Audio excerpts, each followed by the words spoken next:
बेरोजगारी की समस्या मुंह बाए खड़ी है। हम सबका दायित्व बनता है कि हम सरकार के भरोसे न रहकर अपना स्वरोजगार स्थापित करें।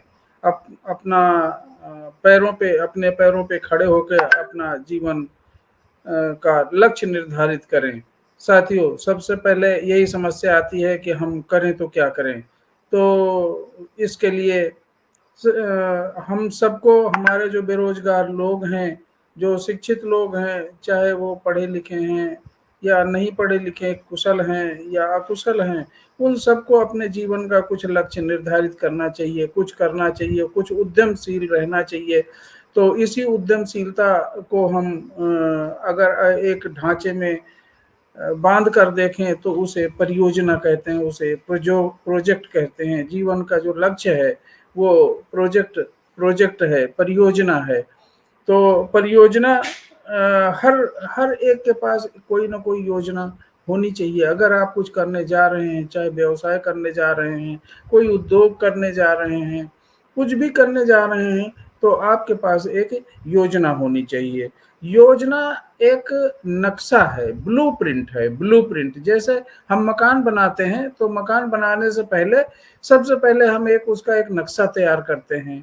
वो नक्शा ब्लूप्रिंट कहलाता है। उस नक्शे के आधार पे कहाँ कॉलम होगा, कहाँ बेडरूम होगा, कहाँ किचन होगा, कितने बेडरूम निकलेंगे, कितना क्या होगा, इसमें कितनी लागत आएगी, कितनी ईंट लगेगी, कितना सीमेंट लगेगा, कितनी रोड़ी लगेगी और कितना लोहा लगेगा।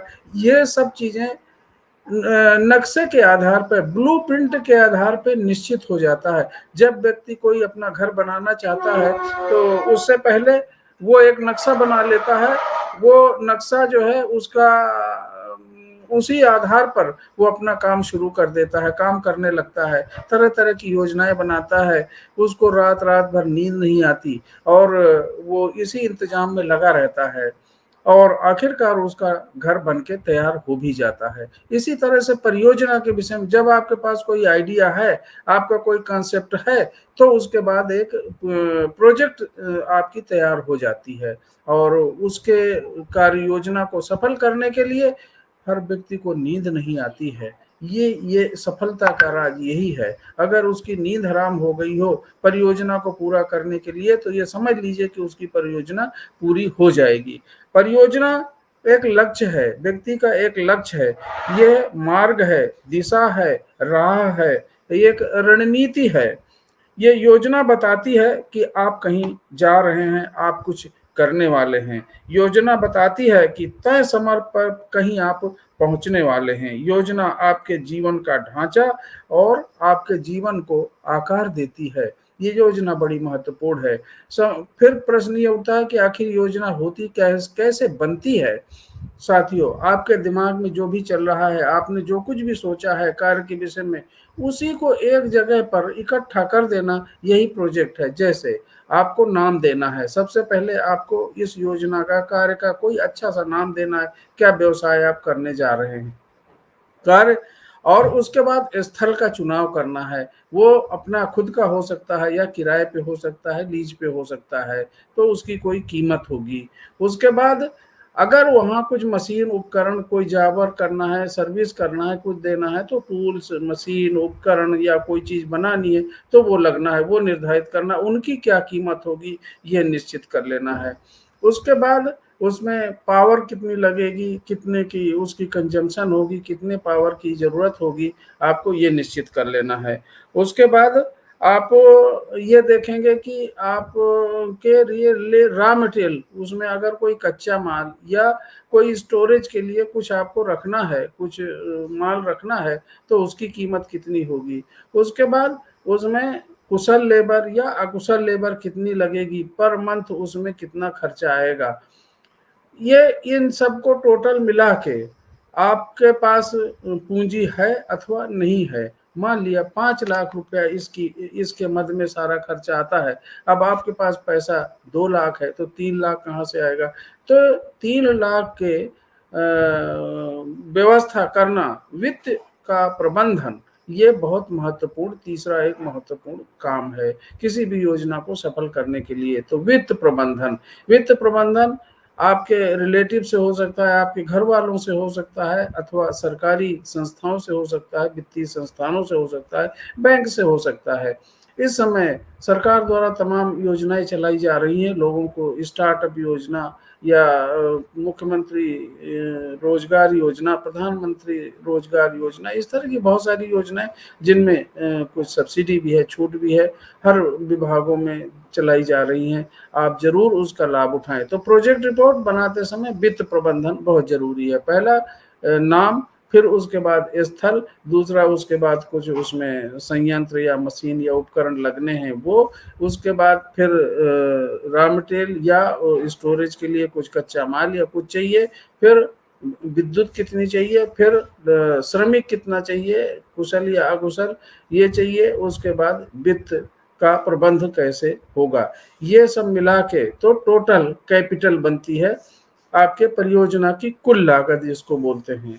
फिर आप जो भी आपने सोचा है वो योजना, उसका बाजार कहाँ पर है, कहाँ पर बाजार, कहाँ पर बिकेगा, कहाँ आपकी सेवाएं प्रदान की जाएंगी, कहाँ आप काम करेंगे।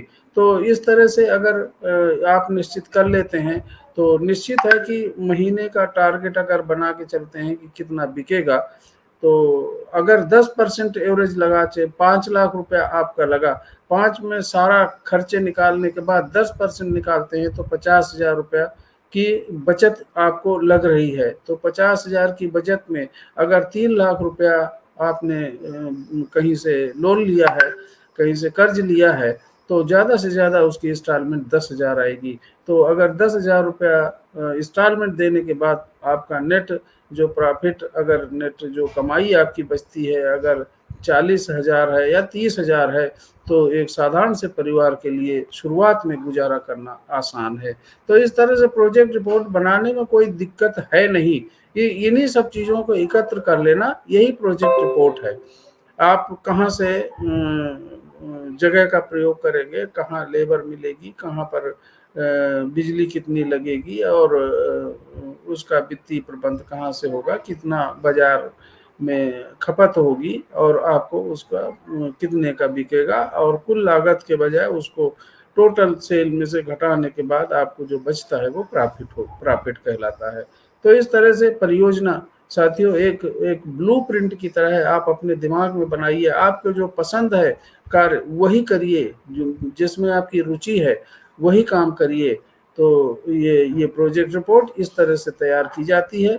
किसी असुविधा के लिए आप कहीं भी किसी सरकारी दफ्तर में किसी भी व्यक्ति से आप संपर्क करके आप प्रोजेक्ट रिपोर्ट पहले बनाइए, अपना ढांचा बनाइए, एक आकार बनाइए, अपने जीवन का लक्ष्य बनाइए।